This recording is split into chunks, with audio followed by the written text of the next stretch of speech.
চট্টগ্রাম বিশ্ববিদ্যালয়ের সংঘর্ষের ঘটনায় ২১ সদস্যের তদন্ত কমিটি গঠন করেছে বিশ্ববিদ্যালয় প্রশাসন। চট্টগ্রাম বিশ্ববিদ্যালয়ের পরিস্থিতি জানাতে আমাদের সাথে চট্টগ্রাম থেকে যুক্ত হচ্ছেন সহকর্মী মুজিবুল হক। আমরা যুক্ত হচ্ছি তার সাথে। মুজিব, ১৪৪ ধারা জারি রয়েছে চট্টগ্রাম বিশ্ববিদ্যালয়ের আশেপাশে এলাকায়, পরিস্থিতি কেমন দেখছেন এবং আইন শৃঙ্খলা বাহিনীর তৎপরতা কেমন দেখছেন, বিস্তারিত জানাবেন। ঈশিতা, মোটা দাগে এখনও পরিস্থিতি থমথমে এবং এলাকাবাসী এবং শিক্ষার্থীদের মধ্যে এক ধরনের আতঙ্ক কিন্তু আমরা দেখেছি। যেহেতু প্রশাসন ঘোষিত ১৪৪ ধারা জারি করা হয়েছে গতকাল দুপুর ২টার পর থেকে আজ রাত ১২টা পর্যন্ত সেটি বহাল রয়েছে এবং সেটির পরিপ্রেক্ষিতে আমরা বেশ কয়েকটি এলাকা ঘুরেছি। বিশেষ করে ২ নম্বর গেট দিয়ে প্রবেশ করে আমরা বিশ্ববিদ্যালয়ে যে আইন অনুষদ ল ফ্যাকাল্টির যে চত্বর সেখানে অবস্থান করছি এবং এই যে সড়কটি সেটির যে প্রধান ফটকটি রয়েছে সেটি বিশ্ববিদ্যালয় প্রশাসনের পক্ষ থেকে বন্ধ রাখা হয়েছে।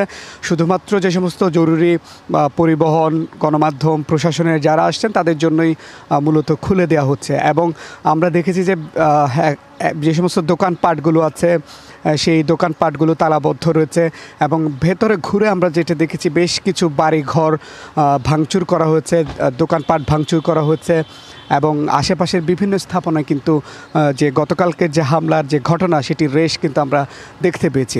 তো সব মিলিয়ে পরিস্থিতি এখনও উত্তপ্ত রয়েছে। এর বিপরীতে বিশ্ববিদ্যালয় প্রশাসন গঠিত যে ২১ সদস্যের তদন্ত কমিটি তারা কাজ করছে এবং প্রায় প্রশাসনের পক্ষ থেকে বা বিশ্ববিদ্যালয় কর্তৃপক্ষের পক্ষ থেকে যেটি জানানো হচ্ছে যে তারা স্থানীয়রা যারা এলাকাবাসী আছে তাদের সাথে পাশাপাশি যারা শিক্ষার্থীরা রয়েছে তাদের সাথে কথা বলে পরিস্থিতি নিয়ন্ত্রণে আনা, পরিস্থিতি স্বাভাবিক করার জন্য যে প্রচেষ্টা সেটি তারা করছেন।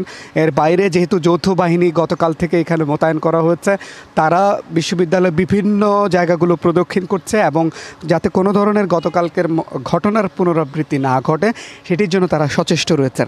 তো এখন পর্যন্ত গতকালকের যে হামলার ঘটনা সেই ঘটনায় বিশ্ববিদ্যালয়ে যে উপাচার্য, প্রক্টর সহ প্রায় ১,০০০-এর বেশি শিক্ষার্থী আহত হচ্ছে।